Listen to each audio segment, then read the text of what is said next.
On en apprend davantage sur les coulisses de sa libération des griffes du Hamas. Déborah Benayoun, bonsoir, on en parle avec vous. Il semblerait qu'une certaine personne ait été impliquée, personne à laquelle on n'aurait absolument pas pensé.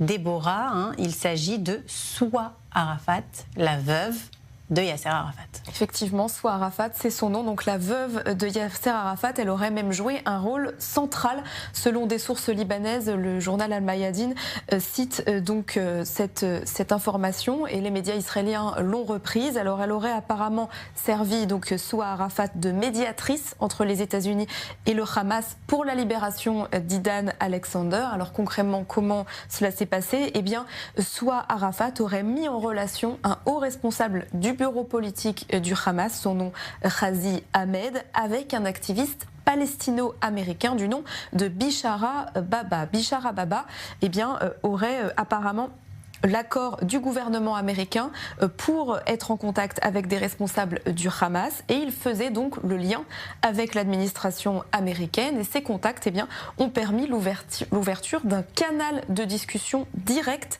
qui s'est formé au cours des derniers mois, en particulier les 2 derniers mois apparemment. Alors ce n'est pas anodin, parce qu'on rappelle tout de même que le Hamas reste considéré comme étant une organisation terroriste, y compris aux États-Unis depuis les années 90.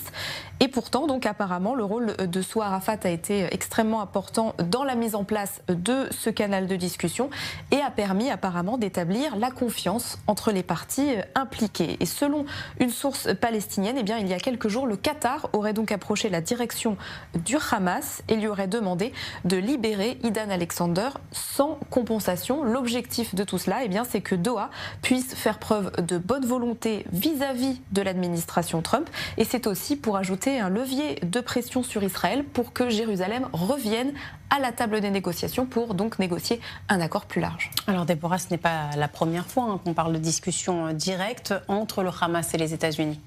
Eh bien non, on s'en souvient, il y avait eu d'ailleurs une polémique avec le conseiller, l'envoyé spécial des États-Unis pour les otages, Adam Boehler, qui est d'ailleurs en Israël. Alors selon certaines sources, à l'époque, on disait qu'il aurait même été écarté des négociations avec le Hamas parce qu'il avait qualifié ses interlocuteurs de l'organisation terroriste, je cite, de type plutôt sympa. Pour rappeler un peu la situation, les discussions qui avaient eu lieu en mars entre Adam Boehler et le Hamas avaient d'ailleurs justement porté sur le cas d'Idan Alexander, sur sa libération.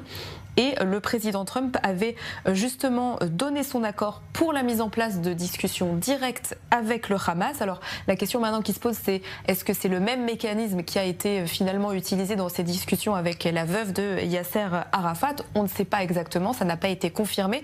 Mais la question qui se pose aussi maintenant, c'est de savoir si ce mécanisme va être peut-être réutilisé prochainement. En tout cas, on verra si ce canal est désormais peut-être une base pour la suite, pour une discussion entre les États-Unis et le Hamas.